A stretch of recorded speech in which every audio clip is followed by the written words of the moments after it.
Les amis, on dit l'humilité précède la gloire.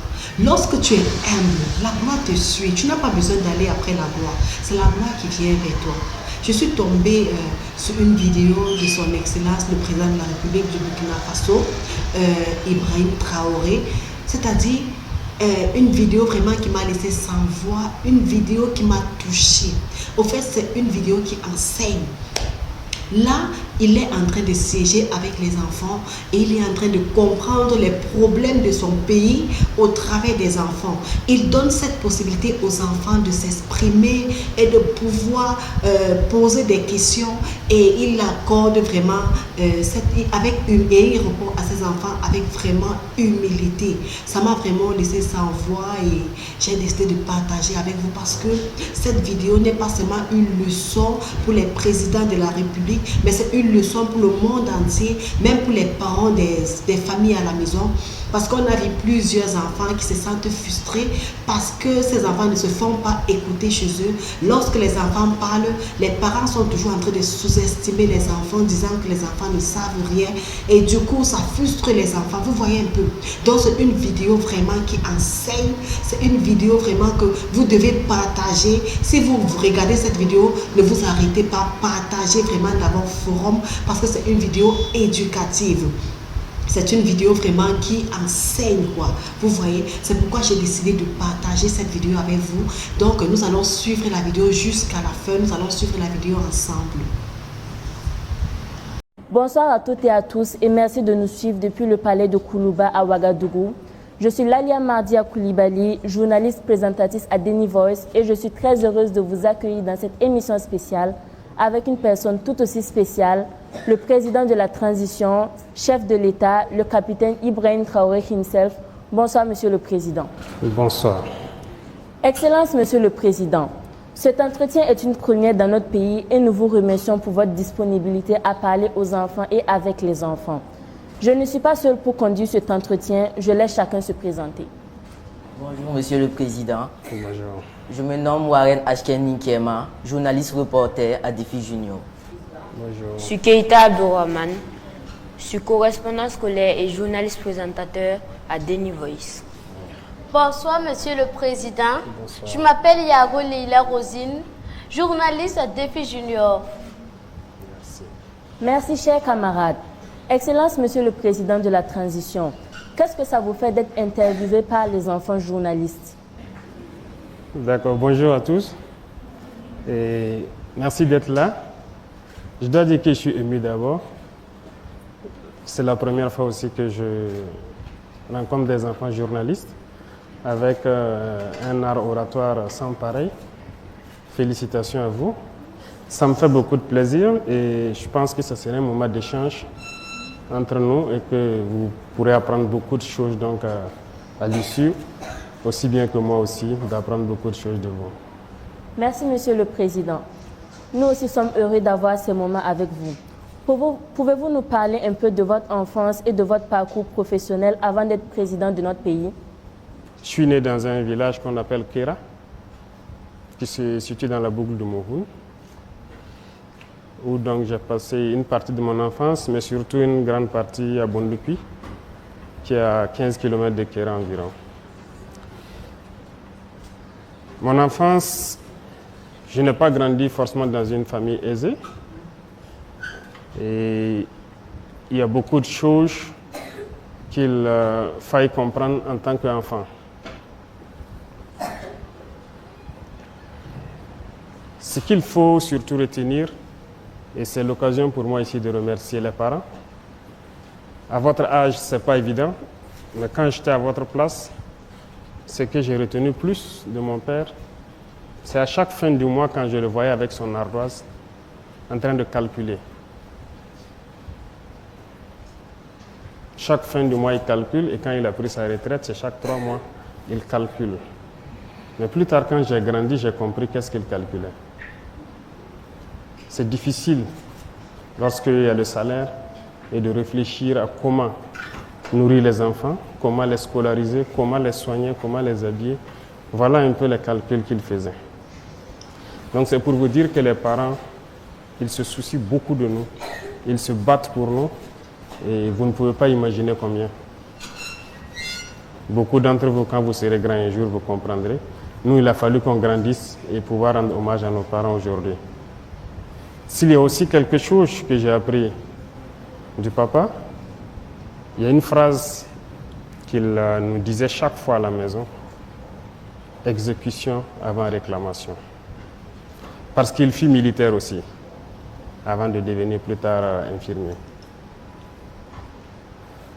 On l'obéissait et on faisait ce qu'il nous demandait de faire. Et même si on ne voulait pas le faire, il faut d'abord exécuter et plus tard, vous le faites comprendre. Il y a un certain nombre de valeurs que les parents nous ont inculquées. En ce qui concerne d'abord l'intégrité, l'honneur, la dignité, ce sont des choses qu'on a appris avec eux et qui nous ont forgés et qui nous ont permis peut-être d'être ce que nous sommes aujourd'hui. Comme je dis, les parents n'étaient pas forcément aisés, mais ce n'est pas pour autant qu'il faut aller mendier, ce n'est pas pour autant qu'il fallait pleurnicher ou aller mentir ou voler. C'était interdit, strictement interdit. Donc il y a un certain nombre de valeurs, malgré donc, que vous n'êtes pas forcément aisé, mais vous devez incarner. La solidarité, par exemple, on nous apprenait toujours à partager avec les autres.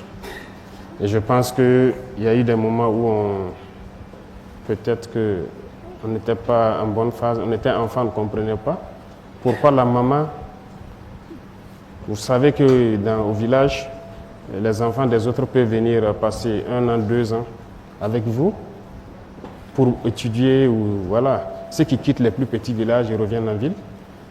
Donc, quand elle nous donnait 2 gâteaux, peut-être qu'elle donnait 3 gâteaux à l'enfant de l'autre.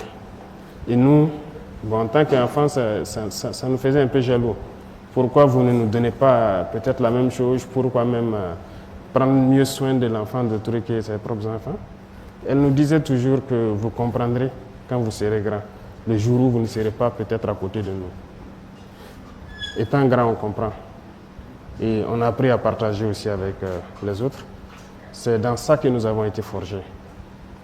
Et moi particulièrement, j'ai fait beaucoup de tâches ménagères, hein. Ce qu'on dirait peut-être les tâches des filles. J'ai aidé ma maman à laver ses assiettes, à vendre ses beignets et tout. Les gens se sont peut-être moqués de moi, les camarades à l'école. Mais c'était une manière pour moi de la soutenir. Parce que ce n'est pas facile de la voir se lever à 5 h du matin. Voilà, chaque jour, faire ses beignets pour aller à l'école. Moi, la récréation, j'étais le premier, je courais à rejoindre l'emplacement, je l'aidais à vendre ses beignets. Les camarades peuvent se moquer et tout, mais voilà, je l'aidais comme je pouvais. Donc c'est un peu ce qui a marqué la toute petite enfance. Je me suis retrouvé à 14 ans libre.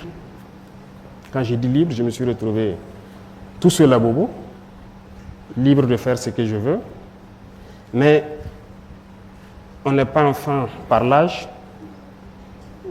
c'est dans la tête. Et à partir de ce moment, j'ai compris qu'il fallait prendre sa vie au sérieux.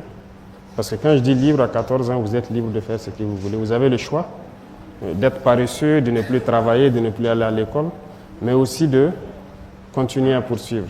Parce que depuis le primaire, on vous dira peut-être qu'on a toujours été premier de classe, mais ce n'est pas pour zéro parce que le papa, il ne s'amusait pas. Il prenait tout son temps pour nous instruire à la maison. Et les week-ends, lorsqu'il te donne un problème ou des opérations ou une dictée et que tu n'as pas réussi, tu ne manges pas le petit déjeuner. Voilà un peu comment ça se passait. Mais ça nous a forgés et ça fait de nous aujourd'hui les hommes que nous sommes. Et nous souhaitons pouvoir être à la hauteur et transmettre cela aux enfants que vous êtes. Et je pense que chaque parent devra donner le meilleur de soi-même et vous aussi d'être reconnaissant et de reconnaître donc le travail que les parents font pour nous soigner, pour voilà, prendre soin de vous. Voilà un peu résumé, je peux dire ma tendre enfance, comment ça s'est passé, qu'est-ce qu'on a vécu. Votre parcours professionnel. Il faut dire qu'il y a une chose aujourd'hui, je suis le chef d'État, mais j'étais, comment je vais dire, j'ai fait le primaire, le secondaire, l'université comme tout le monde. Mais l'amour d'être militaire m'a toujours habité. Comme je l'ai dit, le vieux était militaire avant d'être infirmier. Depuis l'enfance, ces rangers, ces casques lourds qui étaient à la maison, je les portais. Donc, je sais qu'il savait que j'ai l'amour du métier, mais la maman n'a jamais souhaité avoir un enfant militaire. Et au CM1, j'ai fait le concours de l'excellence. Et au CM2, il y a mon maître qui voulait coûte que je passe le concours de Britannique. Mais la maman s'est opposée farouchement. Elle a vu la souffrance sûrement du papa en tant que militaire, donc elle ne voulait pas qu'un de ses enfants soit militaire. Elle a refusé. J'ai continué à bosser. J'ai un penchant scientifique, ce qui a fait que j'ai fait une filière scientifique jusqu'à l'université, où j'étais en géologie. Voilà. Après le bac, j'ai souhaité encore rejoindre l'armée, mais elle a refusé. Mais quand elle me refusait quelque chose, je ne pouvais pas forcer, parce que si tu forces, ce n'est pas bien. Donc j'ai continué. En année de maîtrise encore, à l'université, je l'ai encore demandé. Je l'ai dit, c'est l'armée que je veux. J'étais bien en géologie, je pouvais faire ce que je voulais. Voilà. J'avais beaucoup de possibilités de bourse, parce que je n'étais pas quand même dernier de classe. Voilà. Mais c'est en année de maîtrise qu'elle m'a donné l'autorisation. Et j'ai fait le test de l'académie. Je suis allé faire ma formation et voilà, je suis devenu officier de l'armée. Moi, j'étais convaincu. Si elle m'a donné sa bénédiction, elle m'a dit de le faire cette fois-ci. Donc, j'étais convaincu. Je savais ce que je faisais. C'est pour vous dire que, comme je disais, 14 ans, vous vous retrouvez tout seul dans une grande ville. C'est pas facile. J'étais au lycée mixte Dakarville, par exemple au secondaire, mais je logeais à Sarfalao, qui fait environ 7 km. Mais je vous dis que j'ai marché pendant un bon moment. Matin et soir, je marchais, je revenais, jusqu'à ce que peut-être il y a un ami d'un grand frère qui m'a prêté son vélo. Mais je croyais en ce que je voulais. C'était, comme je dis chez nous, c'est une conviction. Ce que le papa nous a appris depuis l'enfance, comme je vous dis, il nous encadrait. On avait toujours envie d'être meilleur. Et ça fait qu'on ne lâchait pas. L'objectif, c'était d'être toujours meilleur à l'école. Et ça fait que rien n'a pu nous détourner. Et l'éducation qu'on a reçue, même si on ne mangeait pas, ce n'est pas pour autant qu'il faut se décourager. Oui, parce que les 3 années, le secondaire, ça n'a pas été aussi simple. Ça a été un peu difficile. Un repas par jour, très souvent. Mais ce n'est pas grave. Je cuisinais moi-même, je faisais tout moi-même. Mais il fallait être concentré sur l'objectif. Ce qui m'importait, c'est qu'en fin de trimestre, voilà, je dois avoir telle moyenne et c'est tout. Donc c'est ce qui nous a guidés, si je peux dire. Est-ce que ça vous satisfait ou bien je dois vous détailler encore certains points qui vous ont... Non, merci, ça suffit. D'accord. Je passe la parole à mes collègues pour la suite de l'entretien. D'accord. Monsieur le Président, l'on constate que beaucoup de nos frères et sœurs ne sont pas à l'école à cause du terrorisme. Que prévoyez-vous pour accompagner et faciliter leur scolarisation? Vous avez parfaitement raison. Beaucoup ont été déscolarisés de force à cause donc de ce phénomène qui nous endeuille. Je pense qu'à cette rentrée, nous avons pu quand même faire ouvrir beaucoup d'écoles. Mais il faut dire que l'ambition pour nous, c'est de pouvoir créer des écoles modernes. Des écoles modernes en ce sens qu'il faut d'abord créer de vraies agglomérations où il faut créer toutes les structures socio-professionnelles. Et l'école fait partie. Nous réfléchissons tous les jours à créer des écoles modernes. Parce que aujourd'hui, il y a beaucoup de villages qui ne peuvent pas retourner où les gens ont dû abandonner.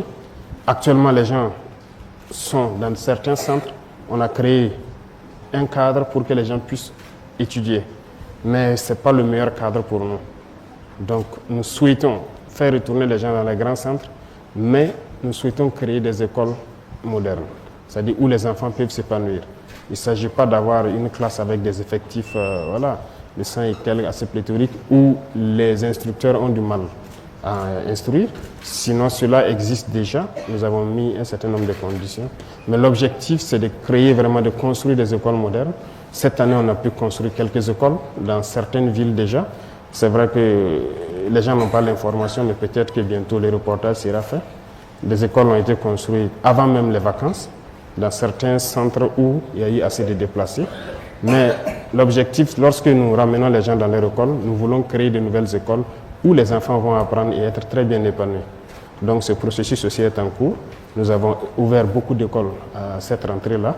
Donc beaucoup d'élèves ont repris les cours, beaucoup de centres qui étaient fermés ont repris.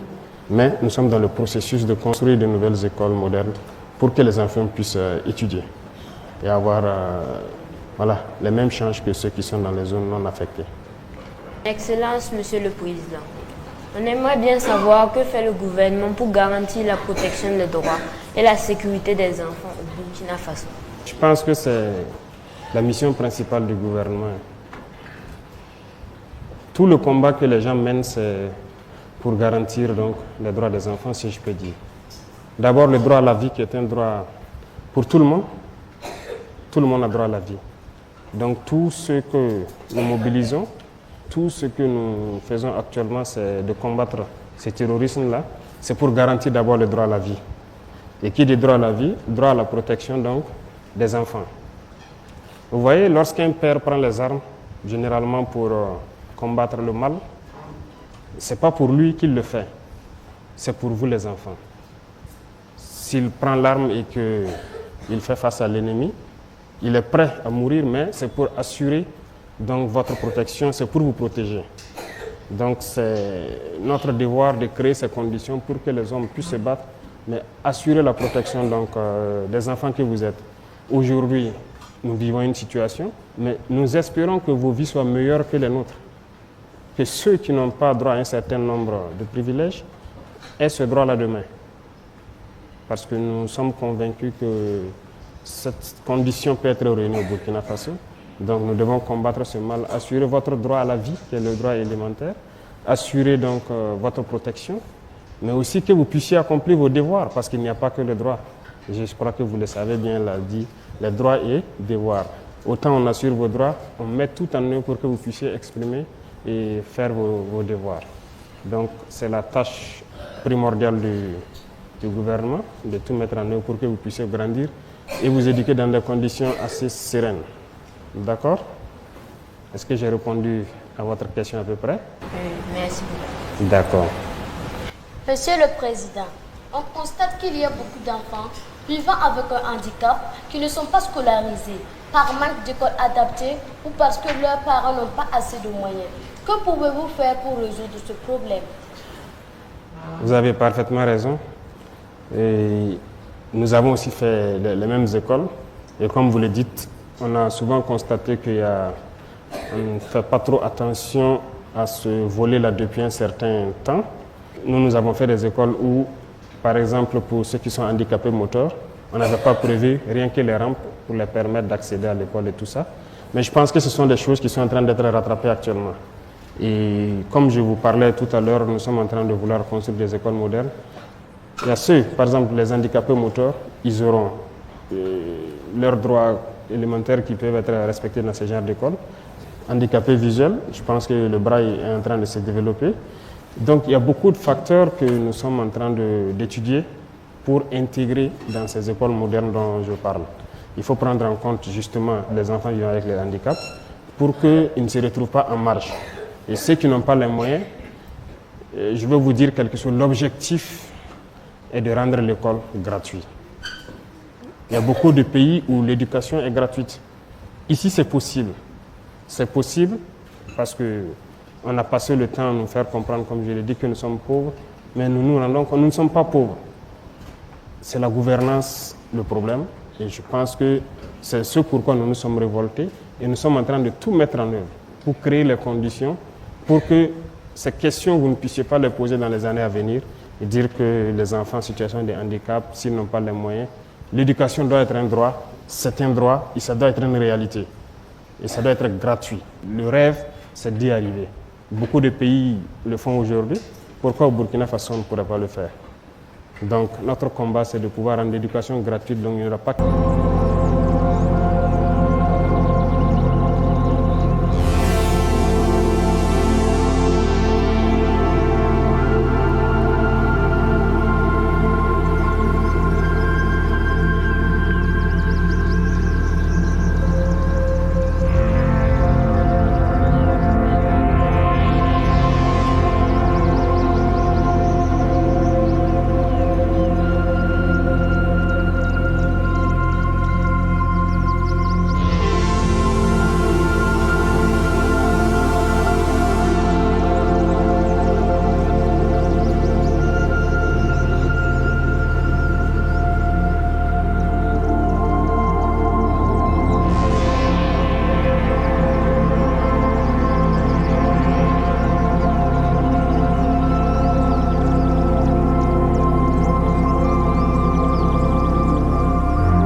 Et c'est tout ce que nous avons comme conviction aussi.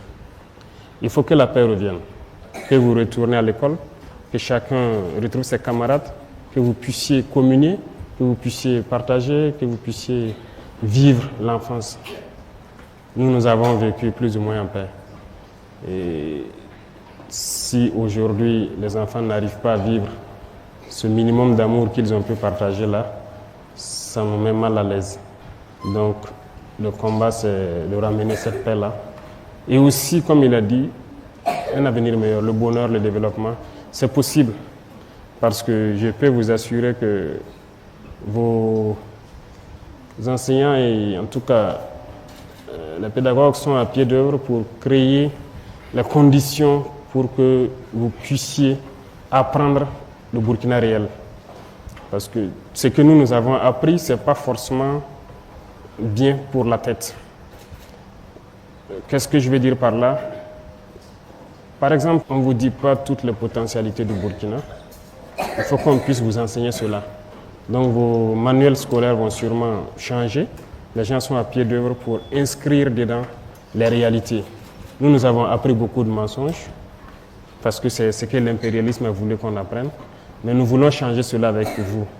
Que vous appreniez les réalités du Burkina et qu'on puisse se mettre au travail ensemble et pouvoir faire sortir le pays donc, de cette situation. D'accord? Et c'est bien possible. Manger à sa faim, c'est possible.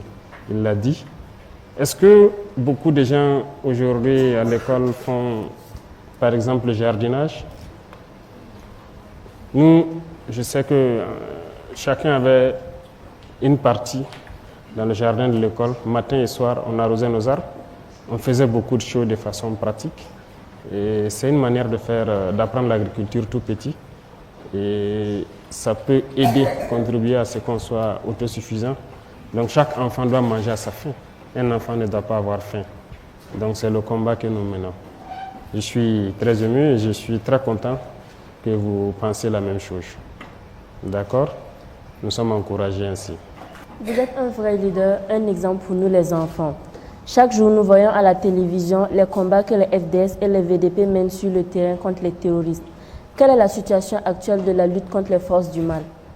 La situation actuelle, nous ne souhaitons même pas que vous voyez certaines choses, mais ce que je peux dire, ce n'est pas un plaisir de tuer, comme on le dit, ce n'est pas bien. Mais s'il y a des gens qui sont venus au Burkina et ont commencé à tuer des Burkinabés, on a le droit de se défendre, de les empêcher de tuer des Burkinabés. C'est ce que nous vivons. Donc, des individus ont été manipulés, sont venus s'en prendre aux Burkinabés et nous sommes en train de nous organiser pour les faire face. C'est vrai que la lutte a duré, beaucoup de gens ont souffert depuis ces années, mais actuellement, nous pouvons vous dire que nous sommes sur des rails assez solides parce que la première des choses, tout ce que vous voulez faire dans la vie, il faut s'organiser. Il ne faut pas aller en rang dispersé, comme on aime le dire. Même à l'école, voilà, dans vos jeux, on vous l'apprend, n'est-ce pas? Lorsque vous vous tenez la main pour être plus fort, ou lorsque chacun se met dos à dos pour pousser l'autre pour être plus fort, c'est ça. C'est une manière de vous apprendre à ne pas aller en rang dispersé et de s'organiser. Il s'agissait pour nous d'organiser l'armée d'abord. Donc c'est ce qui est en cours. Il faut organiser pour que les gens puissent aller au combat, des gens qui se connaissent. Lorsque vous ne vous connaissez pas, c'est compliqué. Donc cette phase est en cours et c'est très bien évolué. Deuxième chose, c'est l'équipement. Nous avons vécu beaucoup de situations sur le terrain. C'est comme j'ai dit, ce que nous avons vécu, nous ne souhaitons pas que demain les autres vivent la même situation. Il fallait équiper les forces. Nous sommes sur cette question. Beaucoup de gens aujourd'hui sont très bien équipés. En tout cas, sur ce volet, on a fait un gros effort, justement avec le peuple qui a compris la mission. Vous savez que ce n'est pas la magie qu'on a fait. Voilà, nous avons exposé la situation au peuple. Nous avons demandé à ce que les gens contribuent pour pouvoir équiper les forces. Que ce soit en protection individuelle, en moyens roulants, les armes, les munitions. Aujourd'hui, l'équipement, ça va. Les gens arrivent à être déployés de façon convenable et la lutte avance. Et comme vous pouvez le constater, il y a beaucoup de zones où nous avançons, nous réinstallons la population au fur et à mesure et nous consolidons. Parce que lorsqu'on installe, il faut installer d'autres forces avec pour pouvoir les assurer un minimum de sécurité. Et nous avançons au fur et à mesure. Donc, a priori, nous pouvons vous dire que partout au Burkina, les opérations se mènent. Que ce soit à l'extrême, toutes les frontières, voilà, nous menons des opérations et nous installons les populations au fur et à mesure. Donc, vous pourrez le constater plus tard. Nous ne donnons pas généralement les noms de tous les villages réinstallés, mais à chaque jour, en tout cas, des villageois retournent sur leur terre et essaient de réorganiser la vie avec les FDS et les VDP qui concourent donc à assurer leur sécurité. Donc voilà un peu le point. Ça avance très bien et nous sommes en tout cas reconnaissants de tous ceux qui se battent actuellement. Et nous ferons tout pour leur donner tout le nécessaire pour y arriver. Lorsque nous ne pourrons pas, nous reviendrons vers le peuple et nous leur dirons nous avons besoin de ci, de ça et encore plus de sacrifices. D'accord? Mais la lutte avance très bien. Tous les jours, en tout cas, nous arrivons à faire des opérations, à avoir des victoires. Par rapport au terrorisme, l'on constate son excellence que des enfants sont contraints de quitter leur famille pour se retrouver seuls sans aide. Qu'est-ce qui est fait pour aider ces enfants en difficulté?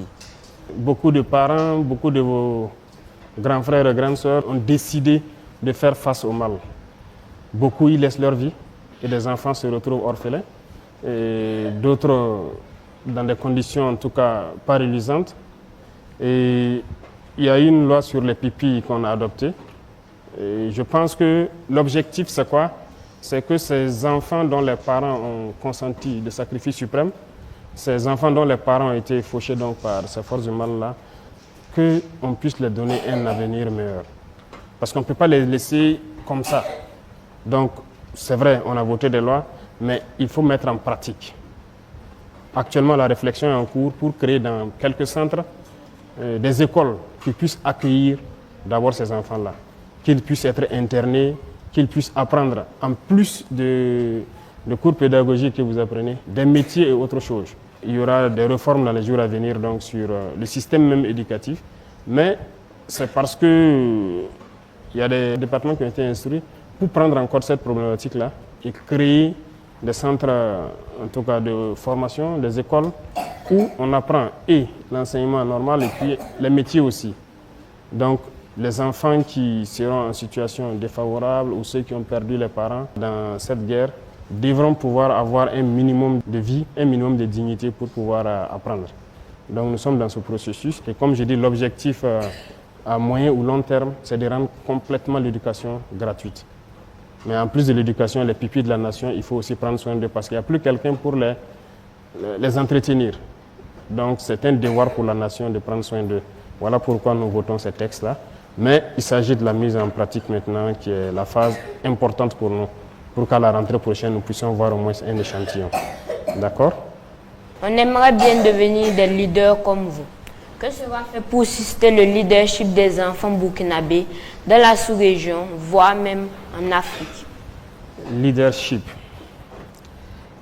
C'est vrai que si vous dites que je suis un leader, je suis content de l'apprendre et je pense que vous êtes tous des leaders potentiels. Comme je dis, vous savez, qu'est-ce que ça veut dire le Burkina Faso? C'est le pays des hommes intègres. C'est ça, non? Il y a beaucoup de pays dans le monde où c'est peut-être le nom d'une colline, d'une rivière ou d'un animal, ou en tout cas un symbole qui donne le nom au pays. Rares sont ces pays, je ne connais pas la signification de chaque pays, mais rares sont ces pays où on définit la qualité des hommes. Est-ce que vous comprenez? Burkina Faso, les hommes qui y vivent doivent être des hommes intègres. C'est le pays des hommes intègres. Donc, il y a beaucoup de valeurs que vous devez d'abord incarner, des valeurs que vous devez apprendre et faire, appliquer. Ça commence par là. Et lorsque vous pouvez appliquer ces valeurs-là, vous devenez un modèle au sein de vos camarades. L'intégrité est une valeur très très importante. L'honneur. Je pense qu'il y a un petit bouquin Et on espère que ça pourrait être partagé un peu partout et que l'éducation civique et morale dans les écoles on puisse vous apprendre toutes ces valeurs-là. Qu'est-ce que c'est que l'honneur? Qu'est-ce que c'est que l'intégrité? Qu'est-ce que c'est que la solidarité? Il y a beaucoup de valeurs. Lorsque vous développez ça autour de vous, vous êtes un modèle. Et votre parole doit être une parole d'honneur. Est-ce que vous comprenez? Donc, nous allons instaurer donc dans vos cursus là un certain nombre de cours qui puissent vous permettre déjà de dégager l'assurance de pouvoir être des modèles pour vos camarades. Et ça, c'est important. Après ces valeurs, il y a le travail, il y a l'exemplarité, il y a beaucoup de choses. Donc, moi, je ne peux pas citer quelles sont mes qualités, parce que j'ai des défauts aussi. Voilà, l'homme n'est pas parfait, mais il y a un certain nombre de qualités qu'il faut avoir pour peut-être être leader. Si vous n'êtes pas un exemple, les gens ne peuvent pas vous suivre. Et qui dit exemple, c'est le bon exemple, puisqu'il y a le mauvais exemple et il y a le bon exemple. Donc il y a des vices dans la vie, il faut s'en éloigner, forcément, et prendre le bon exemple. Quelqu'un qui ne respecte pas ses parents, tu ne peux pas dire à l'autre de respecter ses parents. Parce qu'il va te dire que toi-même, tu ne respectes pas tes parents. Vous comprenez? Si tu ne respectes pas ton grand frère, tu ne peux pas dire à l'autre de respecter son grand frère. Donc, il y a des choses que vous devez pouvoir faire et ça va amener les autres à vous respecter et à faire ce que vous allez les dire de faire. Et c'est là que lorsque vous parlez, on peut vous croire. Vous ne pouvez pas être un menteur et puis vouloir que les autres ne mentent pas. Donc il y a des valeurs que vous devez incarner forcément. Lorsque vous avez une parole, vous avez une parole. Il ne faut pas mentir, il ne faut pas voler, il ne faut pas tricher. On vous apprend tout ça à l'école, n'est-ce pas? Donc apprenez ça très bien parce que ce sont des valeurs très importantes qui doivent vous permettre d'être des leaders. Lorsque vous êtes un menteur, si vous parlez, même dans votre classe, quelqu'un va lever le doigt et dire que non, toi tu as menti hier, tu as dit ça, ce n'est pas vrai. On peut se tromper, mais il ne faut pas mentir chaque fois. Vous pouvez ne pas avoir la vérité sur un sujet, se tromper, dire quelque chose, mais aussi reconnaître à un moment donné qu'on s'est trompé. Ça fait partie aussi de la qualité d'un leader. Parce que lorsque vous dites quelque chose aujourd'hui, vous n'avez pas la vérité peut-être, mais demain, si vous vous rendez compte que ce n'était pas vrai ce que vous avez dit, il faut avoir le courage, l'honnêteté de reconnaître et de dire, bon, hier, moi, je vous avais dit ça, mais ce n'était pas vrai. Donc, aujourd'hui, voilà ce qu'il y a. Je m'en excuse. Donc, le leader, c'est beaucoup de choses qu'il faut réunir, mais je pense qu'il y a de bons exemples dans la société et normalement, les parents doivent être de bons exemples pour vous inculquer toutes ces valeurs-là. Et à l'école, les instituteurs le font. À la maison aussi, il faut le faire. Et il faut apprendre beaucoup. Et vous êtes tous des potentiels leaders. D'accord? Donc le leadership, on fera tout pour vous inculquer ces valeurs-là à l'école et vous permettre de pouvoir vous exprimer, vous affirmer. D'accord? Est-ce que je réponds un peu à votre question? Oui, merci beaucoup. D'accord. Monsieur le Président, nous imaginons que ce n'est pas facile de diriger un pays en crise. Qu'est-ce que nous, les enfants, nous pouvons faire pour vous aider à réussir votre mission? C'est pas facile. Même si ce n'était pas un pays en crise, c'est pas facile. Parce que diriger, c'est compliqué. Il faut pouvoir se mettre au-dessus de tout, écouter tout le monde, apprendre beaucoup de choses, vraiment avoir, comme on dit, la tête sur les épaules. Mais surtout un pays en crise, une crise qui perdure, c'est compliqué. Mais ce que moi je vais vous demander, vous les enfants, c'est de cultiver le patriotisme. C'est la meilleure chose que vous puissiez donc faire pour que nous ayons le courage de mener le combat. Et le patriotisme, c'est très important. Il faut aimer sa patrie. Et qui dit patrie, c'est vous-même d'abord. Il faut vous aimer entre vous, il faut être solidaire.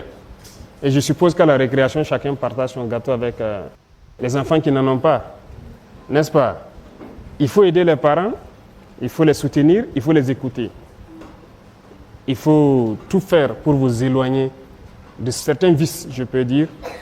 notamment la drogue.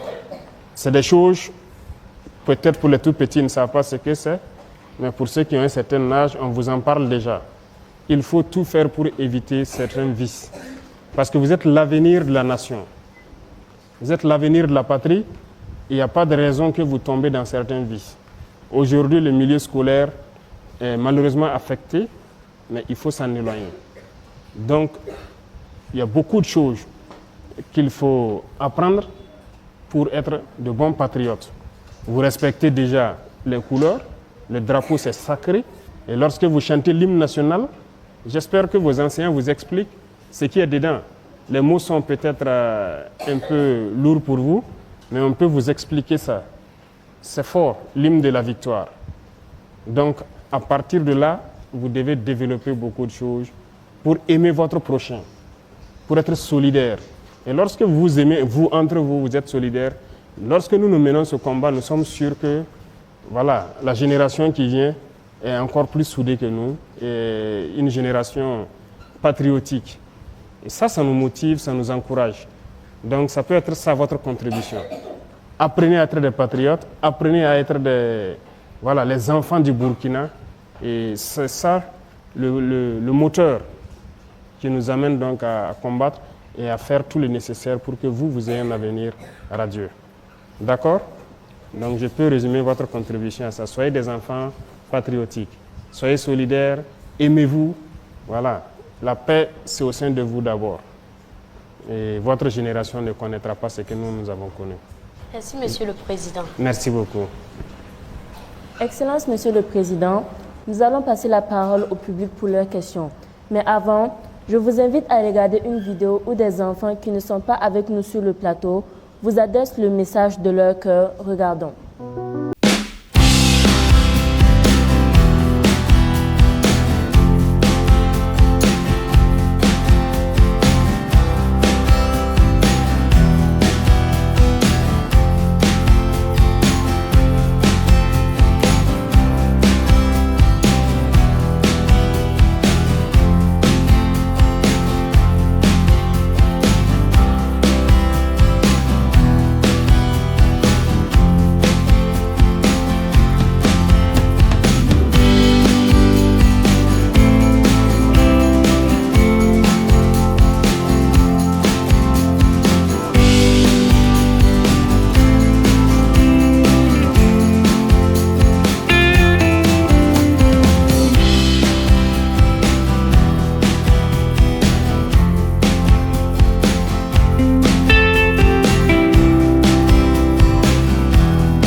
Là-bas, j'ai trouvé mon CP. Aujourd'hui, je suis à Ouara, en train de faire 6e.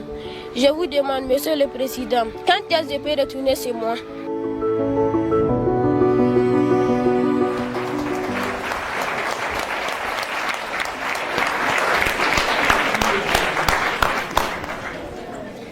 Monsieur le Président, réaction après ce que vous venez de voir. Vous êtes une force pour ceux qui se battent. Lorsqu'ils vous voient, ça les encourage. Lorsqu'ils vous voient les encourager et que vous connaissez la portée de ce que c'est que la paix, ça les encourage. Il a dit de payer la scolarité. L'objectif, c'est que tous les enfants puissent étudier de façon gratuite au Burkina Faso. Et c'est possible. On peut vous assurer que c'est possible. C'est comme je vous disais, nous, par exemple, lorsqu'on étudiait, on nous a caché beaucoup de choses, on nous a beaucoup menti.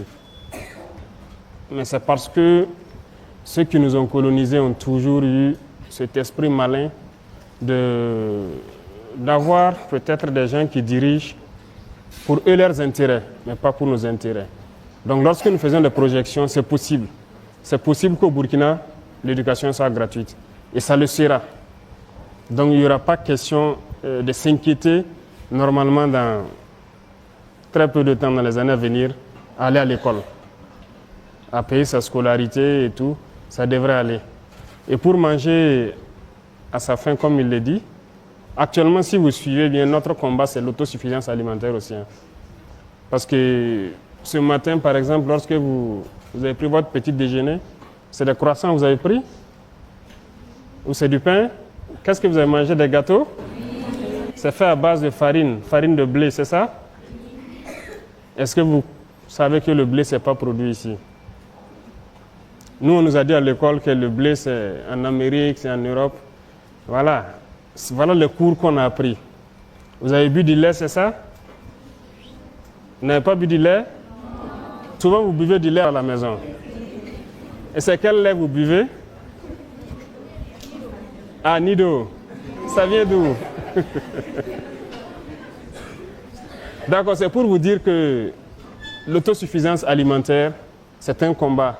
Dès les premiers jours, je l'ai dit dans mon intervention, il faut que chaque enfant de ce pays puisse manger à sa faim, dormir tranquillement, se lever le matin, aller à l'école, s'amuser avec ses camarades et revenir tranquillement à la maison, s'amuser avec ses camarades du quartier et dormir en paix.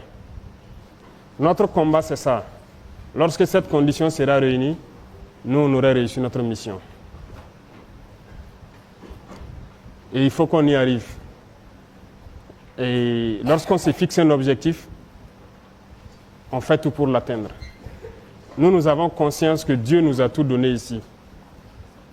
Je vous disais tout de suite, le blé, on nous a dit, nous, à l'école, c'est comme si on ne peut pas le faire ici. On nous a menti. On cultive le blé ici. Ça marche bien. Et nous allons le développer. Des gens ont commencé. Cette année, j'ai pu voir des gens qui l'ont fait dans le cadre de l'initiative présidentielle. Et on m'a dit qu'il y a quelques années de cela, des particuliers l'ont essayé et ça marche.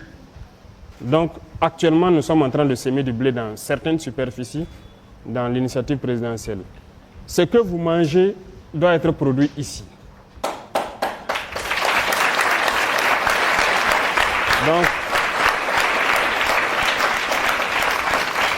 voilà pourquoi j'ai dit, on va vous apprendre beaucoup de choses. Et on va réviser le contenu de ce qu'on vous apprend.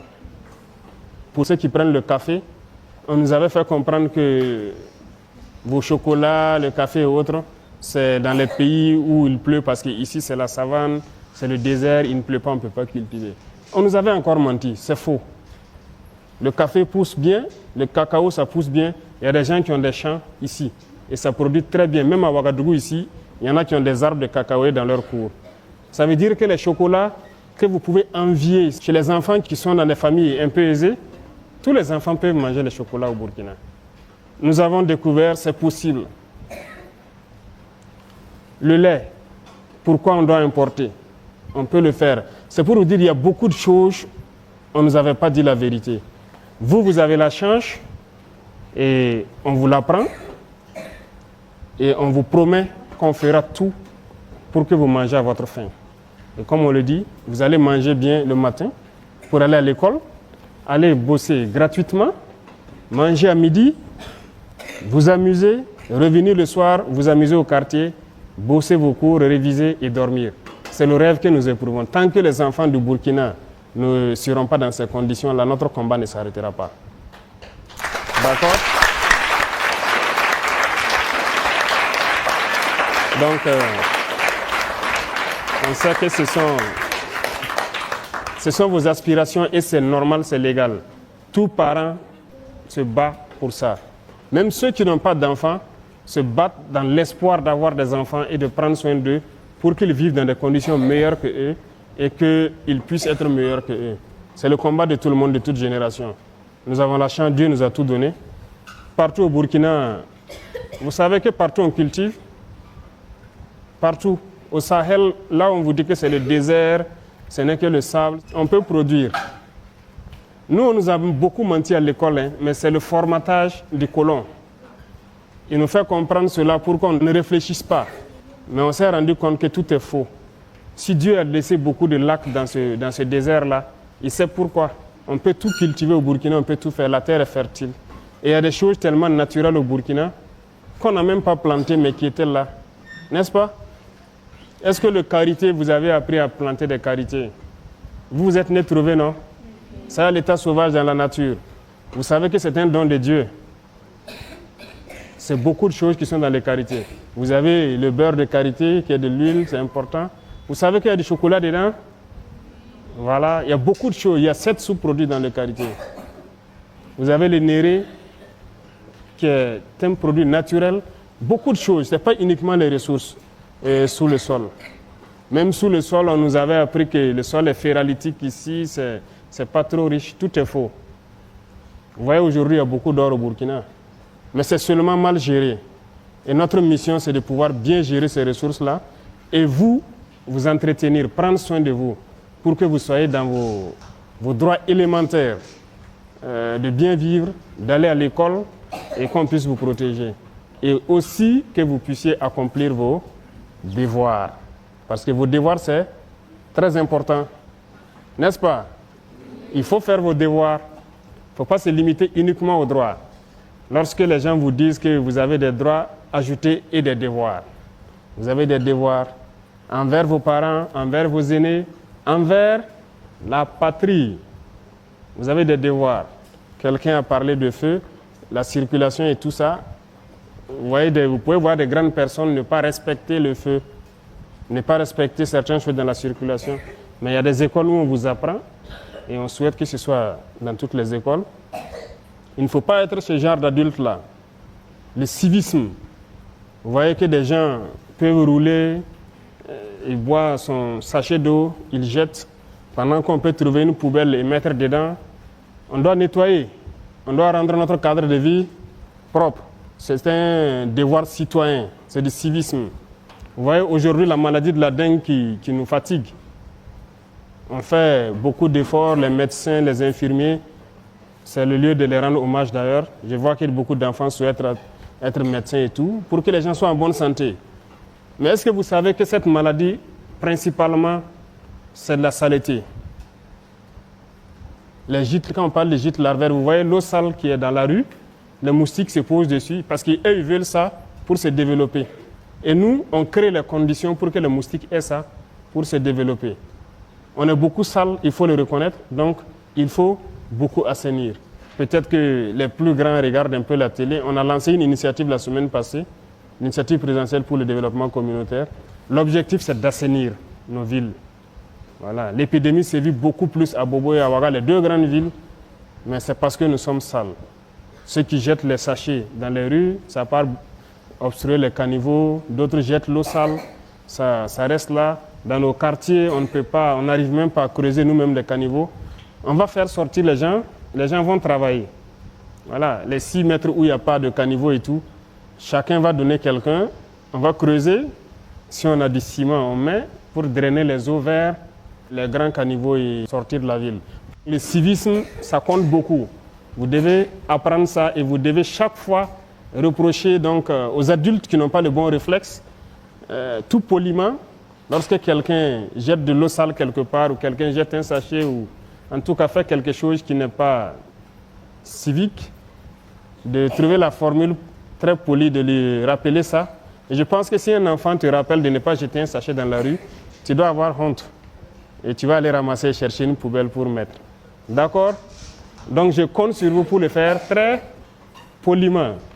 Voilà, si le tout petit comme ça voit un adulte jeter un sachet dans la rue et puis il dit « Ah tonton, il faut ramasser le sachet là, pourquoi tu jettes ici ?» Il doit avoir honte et puis ramasser. S'il ne le fait pas, vous le faites. D'accord? Donc, cultiver ce comportement civique-là, c'est très important. OK? Voilà. D'autres questions? Le micro-trottoir a été réalisé par Latifatou Dianda et Jérémy Gugma de Deni Voice. Je passe la parole au public pour prendre 5 interventions. Bonjour, Monsieur le Président. Je réponds au nom de Conservo Imelda Astrid en classe de 4e à l'établissement Gabriel Tabourin. Monsieur le Président, qu'est-ce que les enfants doivent faire pour ne pas dévier de la loi et ne pas rejoindre les groupes terroristes? Bonjour, Monsieur le Président. Je m'appelle Traoré Nandi Ketia Pegwende. Je fais la classe de CE2C et j'ai 8 ans. Comment nous, les enfants, pouvons contribuer à la paix? Bonjour, Monsieur le Président. Je réponds au nom de Yira Kimianik. Je suis âgé de 11 ans. Je suis en classe de 6e C au lycée de l'Alliance chrétienne de Cambouin-Saint. Monsieur le Président, il y a beaucoup d'enfants malades dans les hôpitaux dont les parents n'ont pas les moyens pour assurer leurs soins de santé. Qu'est-ce qui est fait pour les aider? Bonjour, Monsieur le Président. Je me nomme Koulibaly Suleiman. Je suis élève en classe de 4e à l'école Enko Ouaga Campus. Ma question est la suivante, Monsieur le Président. Quelles sont les mesures prises par votre gouvernement pour lutter contre le mariage des enfants et leur emploi dans les zones d'orpaillage? Bonjour, Monsieur le Président. Je me nomme Wedrago Kenza. J'ai 12 ans, en classe de 4e C, au collège Saint-Jean-Baptiste de la Salle. Monsieur le Président, aujourd'hui c'est un honneur pour moi de pouvoir réaliser mon rêve, qui est de vous rencontrer, ainsi de pouvoir vous poser une question. Ma question est la suivante. Monsieur le Président, est-ce que les droits de l'enfant font partie des priorités de votre gouvernement? C'est bon? D'accord, merci beaucoup. Merci, chers camarades, pour les questions. Maintenant, nous allons écouter les réponses de son Excellence, Monsieur le Président de la Transition, chef de l'État. La première question, c'est qu'est-ce que les enfants doivent faire pour ne pas être en porte-à-faux avec la loi et rejoindre le groupe? Si vous apprenez bien ce que vos instructeurs vous disent en la matière, vous ne devez pas normalement enfreindre la loi. Et je vous ai parlé tout de suite de patriotisme, de civisme, qui doit vous permettre de ne pas enfreindre la loi. Maintenant, quand il s'agit des groupes terroristes, il faut retenir quelque chose. C'est Dieu qui nous a créés. Donc, on n'a pas le droit d'ôter la vie à quelqu'un. Ça, c'est un paramètre très important. Et qu'est-ce que le terrorisme fait? C'est venir tuer, instaurer la peur et tout. Donc, c'est le mal. Et vous ne devez jamais avoir le mal en tête.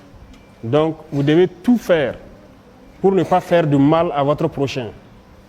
Quand je dis du mal, il ne faut même pas parler à votre camarade de sorte qu'il ne soit pas heureux. Il faut être solidaire. Lorsque vos camarades n'ont pas quelque chose ou ont besoin de quelque chose, il faut les soutenir.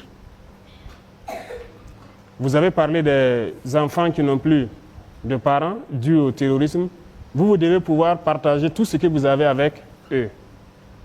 N'est-ce pas? Vous devez pouvoir aider, même dans vos exercices, dans vos cours, ceux qui n'ont pas la capacité d'apprendre comme d'autres. Il y a des élèves très brillants, il y a des élèves moins brillants.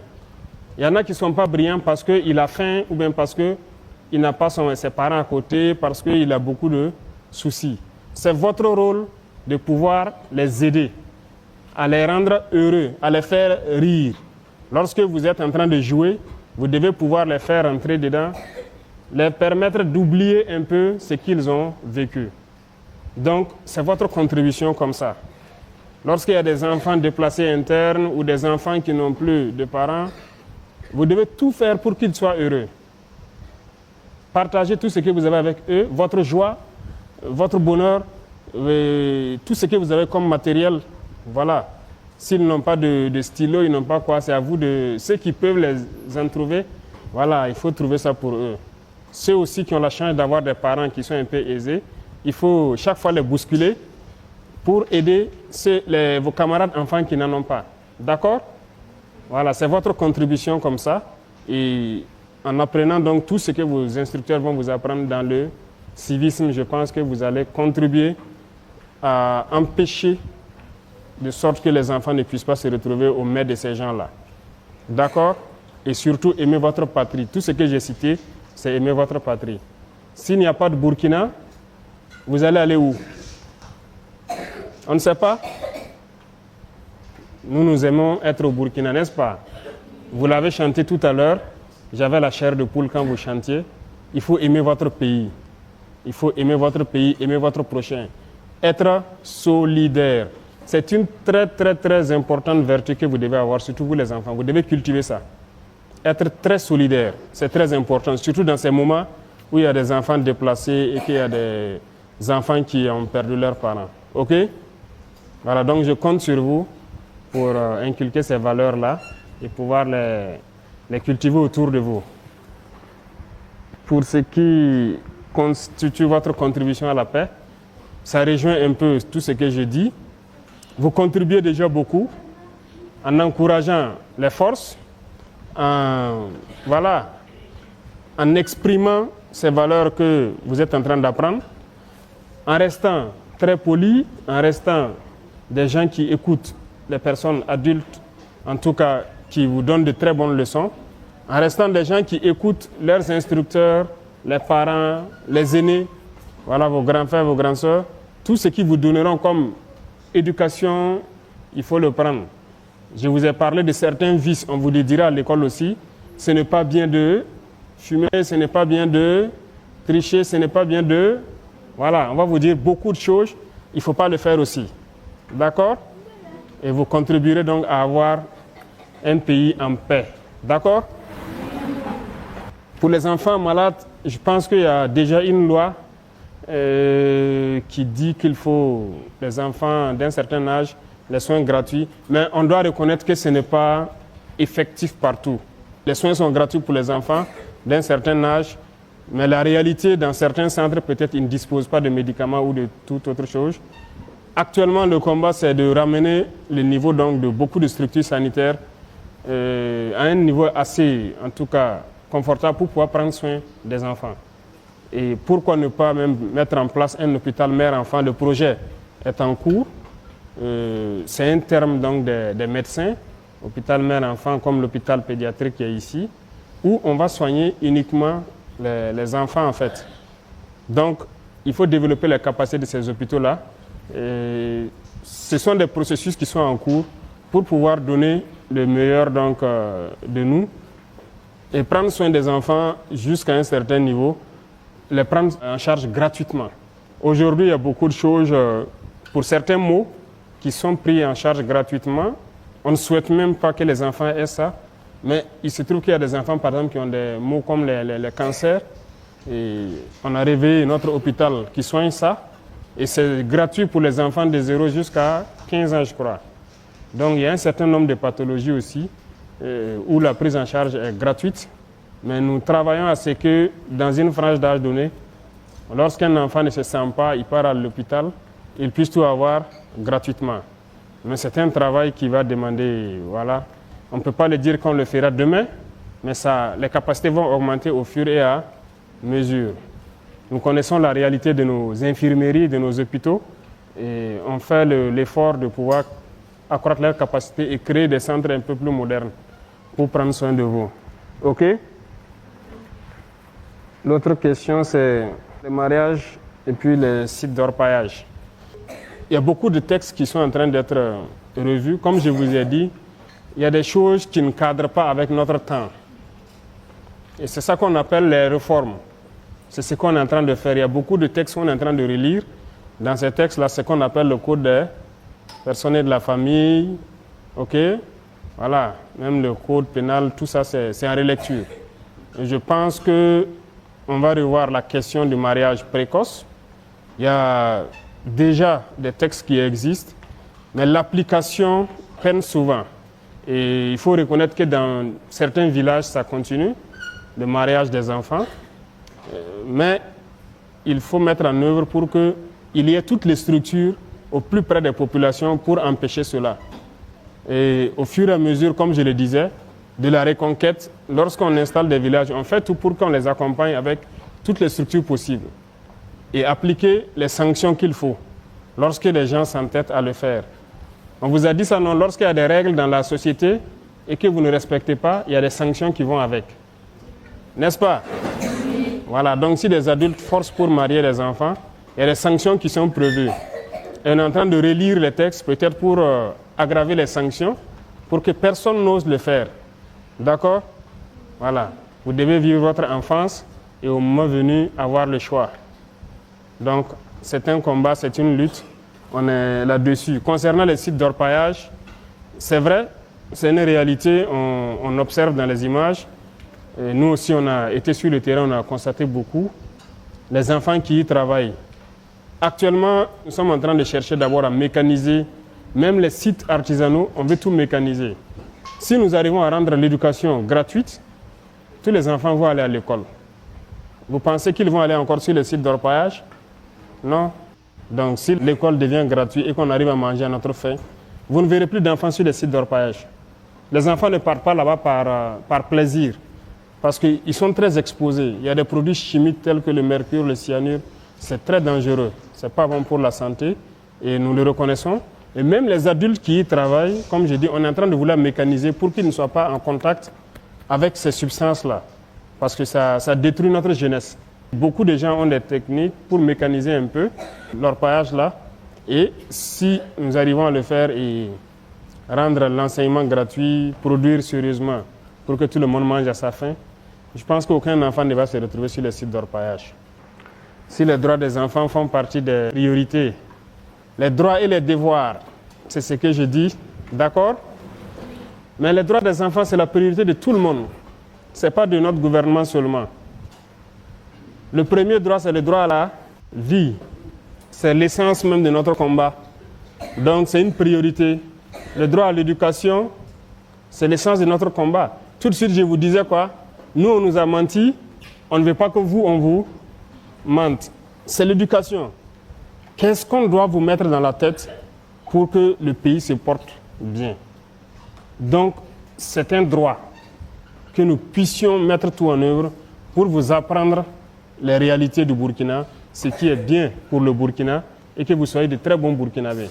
Donc, ce droit à l'éducation-là, qu'on le veuille ou pas, si on veut que ce pays reste Burkina, nous sommes obligés de développer ça. Donc, ça fait partie de nos priorités. Et comme je dis, tous ceux qui se battent aujourd'hui au front, FDS, VDP, c'est pour vous protéger. Lorsqu'un père se lève et prend l'arme, il part au contact de l'ennemi, c'est pour que ses enfants puissent vivre en paix. Lui, il est prêt à mourir, mais il veut protéger ses enfants. Donc, ça fait partie de vos droits, qu'on puisse vous protéger. Vous pouvez être rassurés, c'est tout le combat que nous menons. Et je résume encore à la même phrase que j'ai dit. Il faut que vous, les enfants, vous puissiez manger à votre faim, aller à l'école tranquillement et dormir en paix. Donc, ça fait partie de notre combat. C'est ce pourquoi nous sommes là. Donc, ça fait partie de nos priorités. Et vous permettre d'accomplir vos devoirs. N'est-ce pas? N'oubliez pas ce paramètre. Il faut accomplir vos devoirs également. Voilà un peu, si je peux dire, la réponse aux 5 intervenants, si je me trompe. Autre question? Monsieur le Président, merci pour ces réponses. Excellence, Monsieur le Président de la Transition, chef de l'État. À l'occasion de la Journée mondiale de l'enfance, célébrée chaque 20 novembre, nous, les enfants du Burkina, avons un message à vous adresser. Notre message sera lu par Diko Leila de la province du Soum, chef-lieu Djibo. Excellence, Monsieur le Président, Mesdames et Messieurs, chers camarades, bonjour. Je reprends au nom de Diko Leila, âgée de 14 ans, en classe de 3e. Je suis journaliste présentatrice en langue nationale Fulfulde en défi junior. Monsieur le Président, nous aimerions vous demander de tout faire pour que tous les enfants du Burkina Faso aillent à l'école pour apprendre à lire, écrire, compter, pour développer leurs connaissances et comprendre les événements du passé, du présent et du futur. Monsieur le Président, au nom de tous les enfants de toutes les régions du Burkina Faso, je vous demande de faire tout votre possible pour que les enfants déplacés internes aient un logement et jouissent de tous leurs droits. La place de l'enfant n'est pas dans la rue. Monsieur le Président, nous aimerions que les filles aillent à l'école pour construire un Faso meilleur au lieu de servir aux travaux domestiques parfois violents. Monsieur le Président, nous, en tant qu'enfants, voulons la paix et la sécurité au pays, afin que nous puissions jouir pleinement de tous nos droits restreints à cause de la crise sécuritaire. Monsieur le Président, nous, vos enfants, vous demandons d'aider tous les enfants dans les situations difficiles pour leur bien-être, pour l'évolution du pays. Je vous remercie.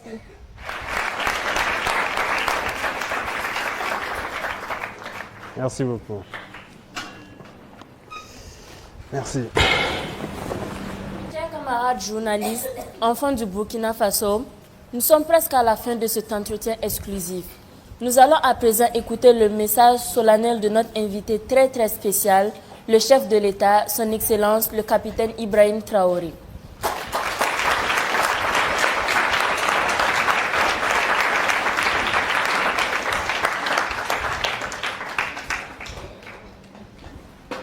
D'accord, merci beaucoup et j'espère que nous avons passé de très bons moments. J'avoue que je suis très surpris. À votre âge, ce n'est pas évident que je puisse faire ce que vous faites, mais c'est ce que nous souhaitons. Tout le combat, c'est que vous soyez meilleurs que nous. Et cultivez en vous le patriotisme, cultivez en vous le civisme, écoutez donc vos enseignants, les parents, les aînés, et apprenez les bonnes manières. Retenez quelque chose, il n'y a qu'un seul Burkina. Et comme je vous dis, le Burkinabé se définit par l'homme intègre. Et qui dit homme intègre, c'est plusieurs valeurs qu'on vous apprend.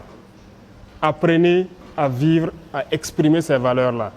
Soyez solidaires avec vos camarades qui ont de la peine à peut-être avoir la joie, qui ont de la peine à pouvoir se nourrir.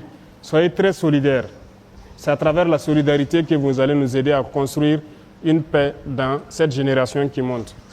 Et à nous encourager, nous qui nous battons, pour nous donner encore plus, pour que vous puissiez avoir un avenir à Dieu.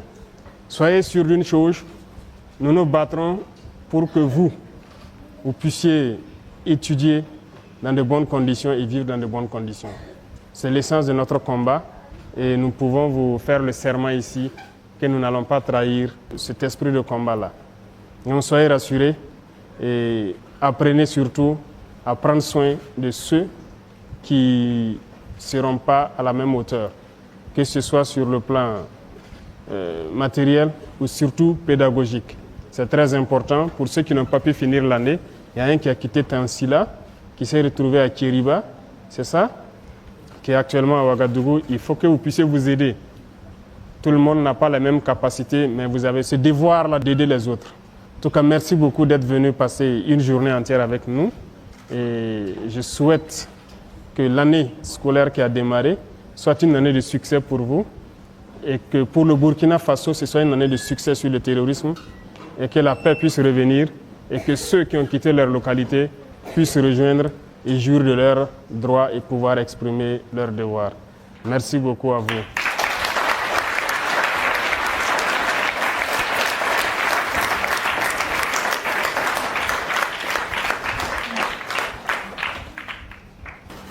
Merci, Monsieur le Président, pour cet honneur à notre endroit. Nous vous remercions de vous être prêtés à nos questions et vous souhaitons plein succès dans votre mission. Merci de nous montrer que les enfants qui constituent plus de la moitié de la population du Burkina sont aussi importants à vos yeux. C'est la fin de cet entretien. Merci à vous, chers camarades, de nous avoir suivis depuis le palais de Koulouba. Que la paix et la sécurité reviennent dans notre pays. Que Dieu bénisse le Burkina Faso, la patrie où la mort nous vaincront. Je vous remercie. Merci beaucoup. Mesdames et messieurs, vous venez de suivre le grand entretien avec son Excellence, Monsieur le Président de la Transition, chef de l'État. Voici venu le moment pour le chef de l'État de remettre symboliquement des cadeaux à 6 enfants. Il s'agit d'un recueil dédicacé et un sac à dos souvenir de cette rencontre historique. J'invite à recevoir les cadeaux Dembélé Yasmine.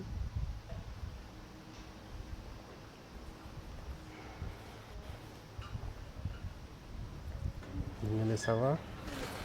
Fais un bon usage, d'accord? Voilà. Et apprends ça à tes camarades, ok? Merci, beaucoup de courage. Dao Awa Nafisatu. Dao, ça va?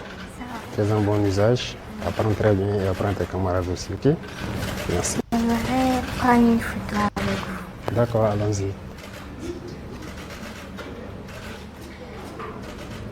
J'espère que vous prenez bien la photo, hein? Merci. Touré Amadou. Touré, fais un bon usage, d'accord? Voilà, beaucoup de courage. Zongo Kolotin. Zongo, ça va? Fais un bon usage. Merci. Allez, courage. Anloum Ama Meivin. Allez, faites un bon usage, d'accord? Beaucoup de courage. Merci beaucoup. Wedraogo Yanis. Fais un bon usage. Ok? Allez, beaucoup de courage. Les autres pourront entrer en possession de leur cadeau juste après le déjeuner offert par son Excellence le capitaine Ibrahim Traoré, président de la transition, chef de l'État.